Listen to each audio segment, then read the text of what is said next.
Welcome to Shovelware Diggers.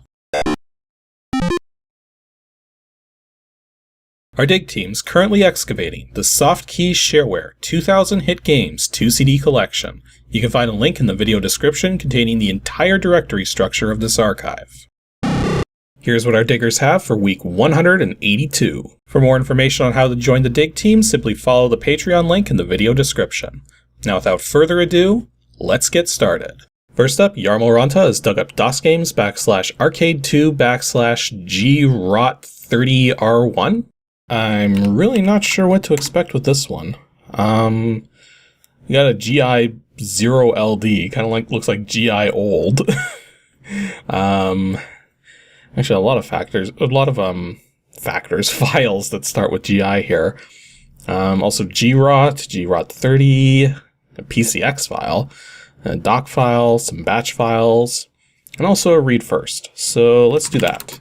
Edit read first.txt.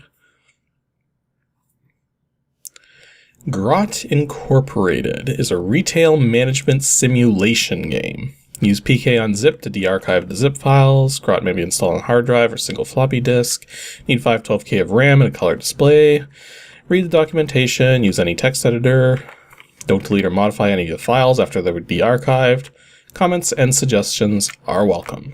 So, pretty basic from the looks of that. But let's actually see what the... let's see what the batch file does. Okay, interesting. It says it needs a date and time stamp. Just press enter if date and time are okay. The batch... Well, actually, it's not a batch file. It's a text file. Okay, that's kind of weird. So I guess the batch file probably prints the text file. Well, let's see what the documentation's like. Okay, I see what GROT stands for. It stands for General Retail Operations Training. Oh, wow. And we've got like balance sheets, cash management, general report, histogram, which requires VGA graphics. So my guess is this is probably going to be a bit more complex than your typical game. Although, just judging by the kind of games that were coming out that have this sort of simulation, I'm going to guess this is maybe just one of those games where you're just making sure the numbers are right and then just progressing day after day and seeing how things are going. General Retail Operations Training is a simulation game in which players act as managers of competing department stores. Name of a fictitious retail empire, the subject of this management game. Okay, maybe 2, 3, or 4 stores, all in the same market area, all affected by the same management policies, so the competition. Okay, it's also saying here that I should use the reset command before playing for the first time, so I guess we're going to do that. Got some basic keyboard controls, just sort of the F keys and then enter. And apparently this was written by a PK Winter in Toronto, Ontario, Canada. And may be freely distributed for private or institutional use, provided no money fees are exchanged. So I'm guessing we actually have some freeware here. It's kind of interesting to see a program this complicated. Well, I guess we haven't tried it yet. Let's go do that. But if it is as complex as this document is making it out to be, then that's very uncommon in terms of freeware. So a reset program, use this utility program to recreate Grot Inc. files if some were accidentally erased or destroyed. Proceed with caution. Or CATION. How do you misspell caution? Okay. So, reinitialize it. Looks like it was reinitialized. Okay, so let's run the game. Grot30. Oh, there's our VGA start screen.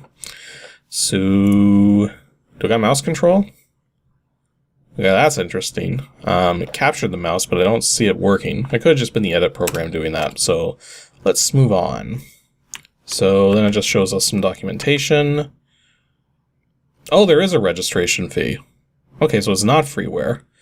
And registration fee is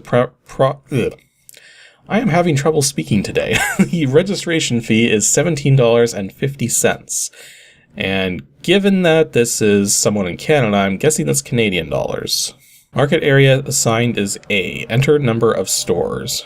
Well, I guess technically 2 because This doesn't seem to be a one-player game from the looks of it. So let's bring out someone else once again. Okay, so I guess this is me? Okay, that's interesting. So the players don't have to play in order. So you can actually switch which player is in control by pressing the F1 and F2 keys, and probably F3 and F4 as well. So I guess we can take a look at our balance sheet. So that shows us our cash, inventory, fixtures and equipment, accounts receivable. I don't like the fact that there's no comma in the numbers. We're talking about a game where money is key to success, and we're dealing with very large numbers, so some commas would actually be kind of nice. But apparently our total assets are 112,923. So, and then liabilities there, which makes our net worth 55,235. Okay, that's kind of weird. It says press End to return to main menu. Press Escape to quit Grot. Why would you do something like that? Like if I push Escape, well, that just brings us back here. Oh no, it's saying quit, yes, no. So, and if I say no, it just brings us back to this screen anyways. What? Why would you do that? That's so weird. Okay, cash management.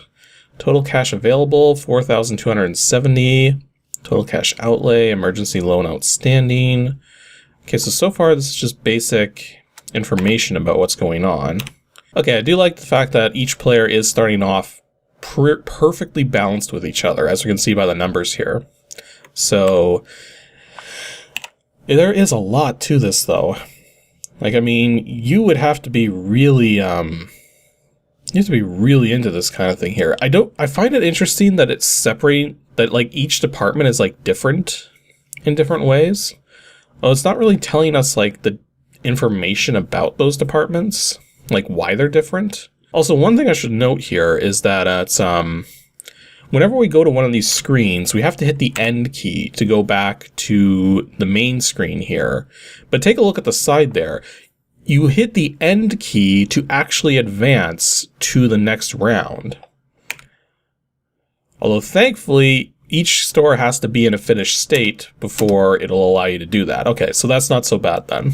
Because if the end key would just advance everything automatically, then yeah, that would be bad. Having it on the same key like that. So I guess we need to start making some decisions as to what we're going to do.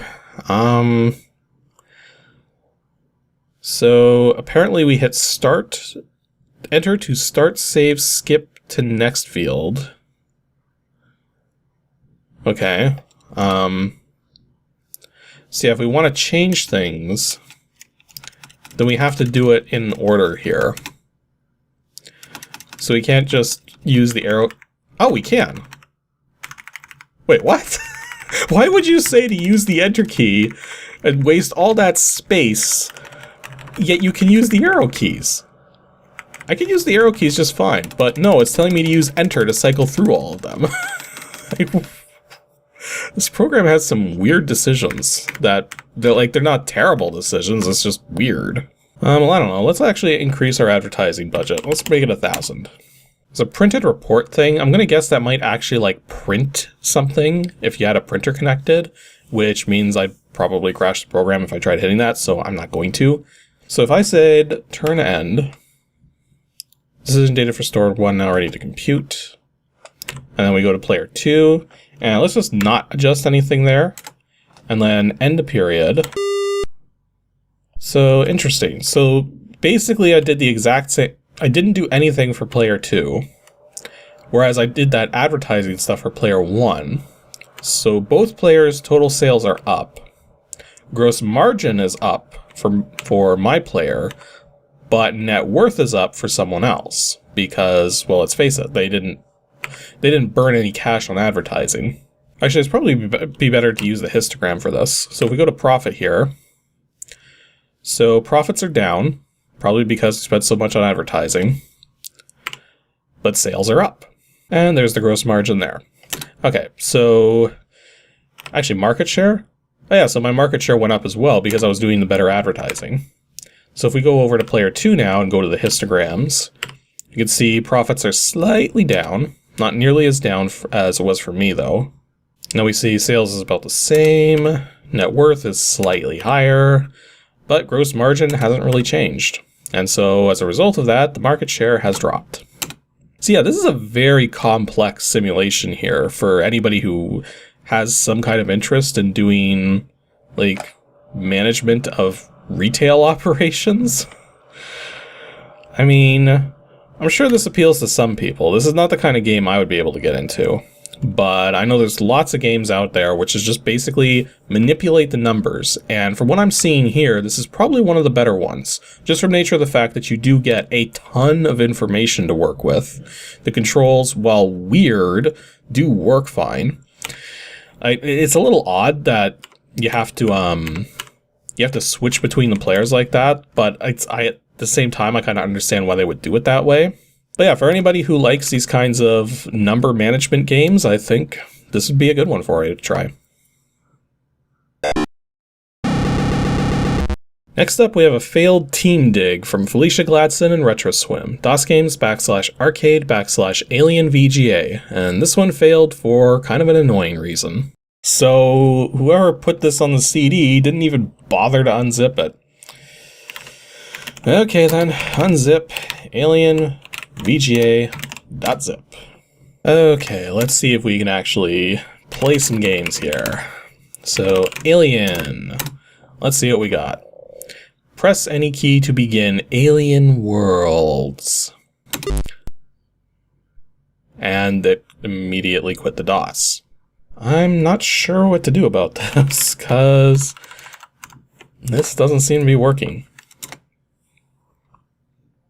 Like, I mean, it loads the title screen, and then it quits out. Like, there was something about putting N to go to the next screen.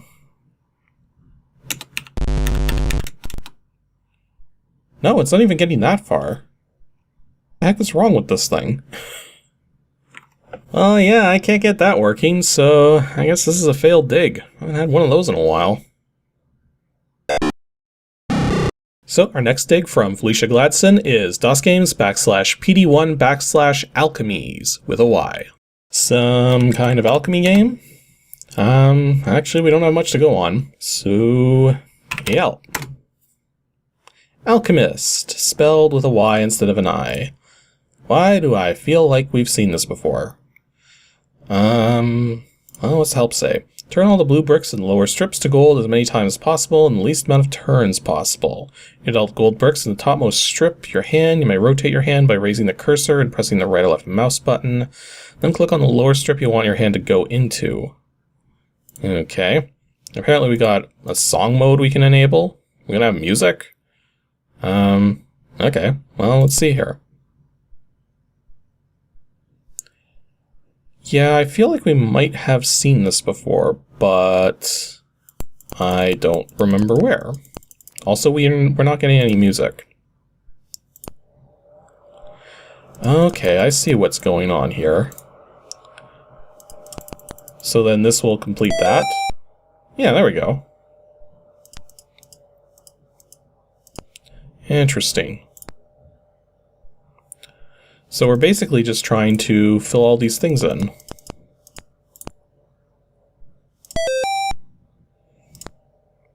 Well, so far it seems to be going okay, but part of me is worried it's going to do something very nasty, like that. So what happens if we can't actually put this in, is the question. Oh, it actually toggles between things. That's interesting.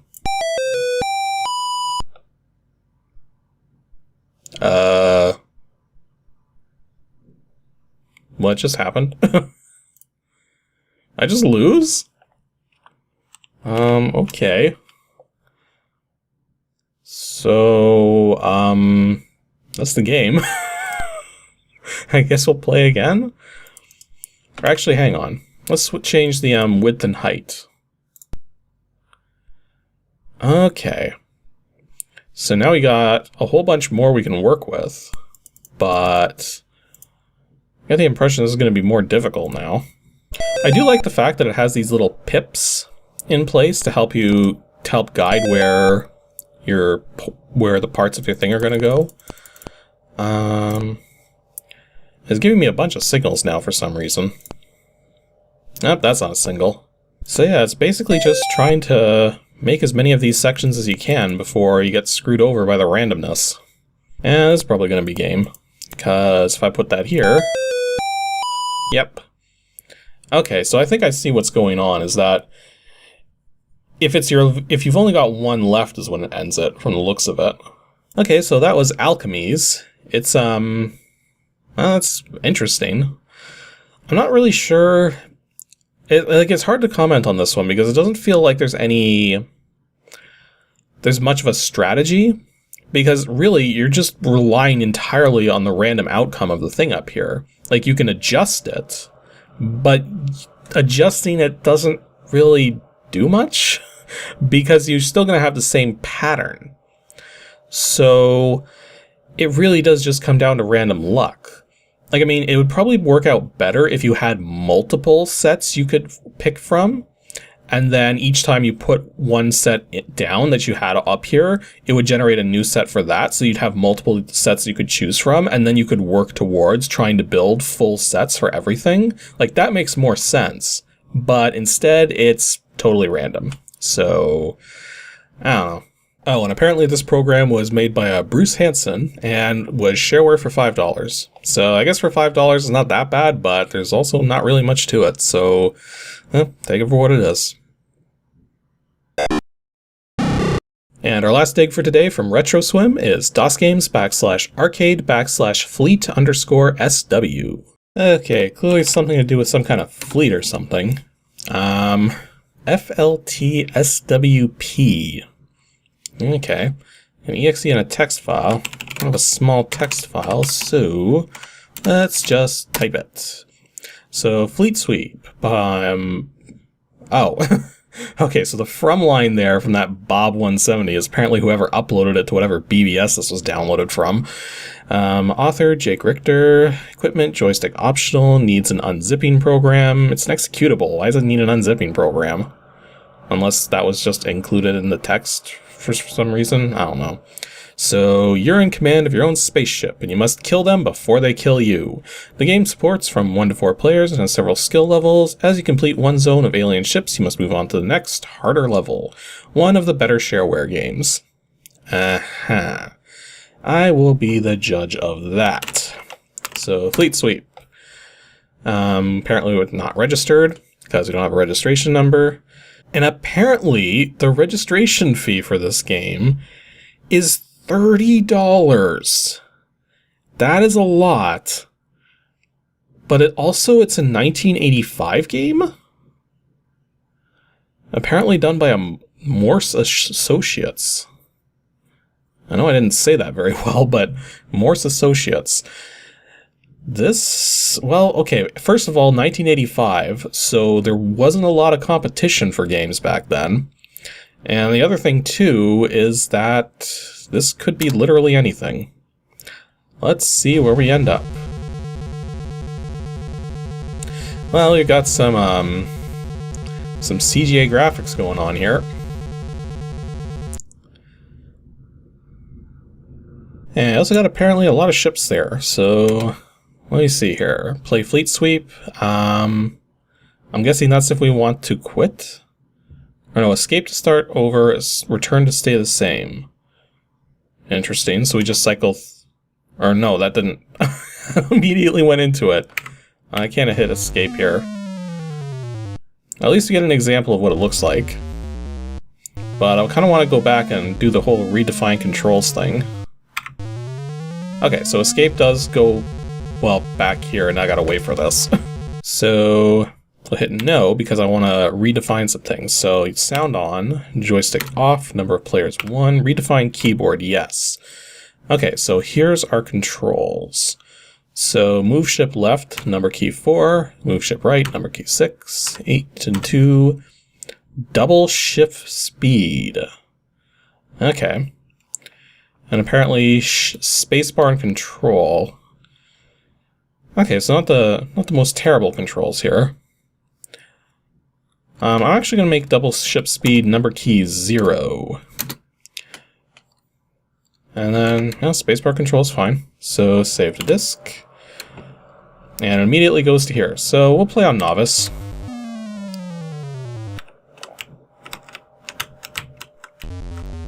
Oh, that's interesting.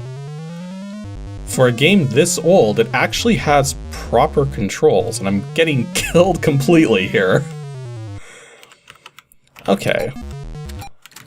Yeah, you can hold multiple keys. That is very uncommon for games this old. Okay.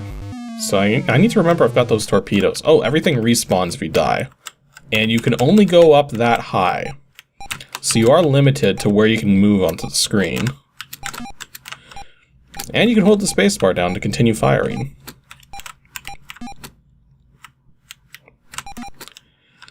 So that's all the enemies there. So Zone 10 secured, warping to Zone 11. Yeah, so the different kinds of enemies just basically have different movement patterns or firing patterns. Oh, we got that thing up there. Was I supposed to destroy that? Maybe that was a power-up. Zone 12. Oh, that's cool. You can actually shoot the enemy shots out of the sky. Of course, you'd have to be really precise for that, but...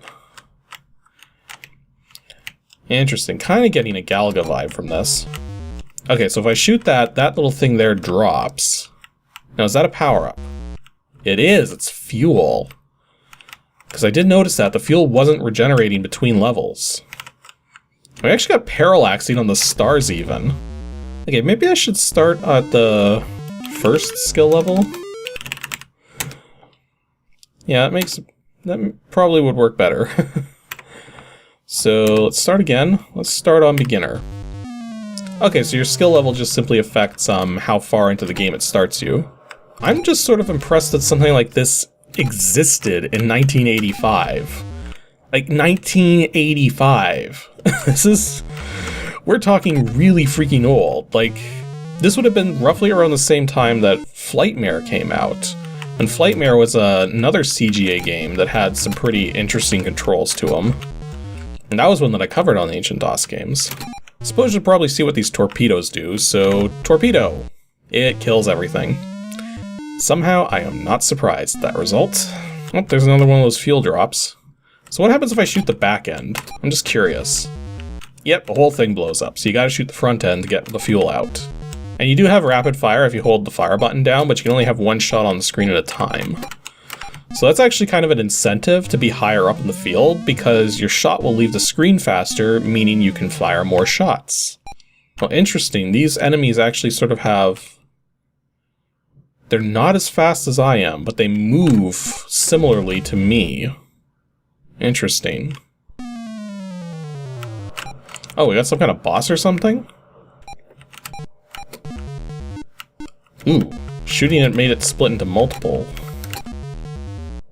But that took it out. So yeah, it was like a boss or something. Interesting. Oh, I remember these things. These things move diagonally. And scroll off the top bottom of the screen there, which is kind of annoying.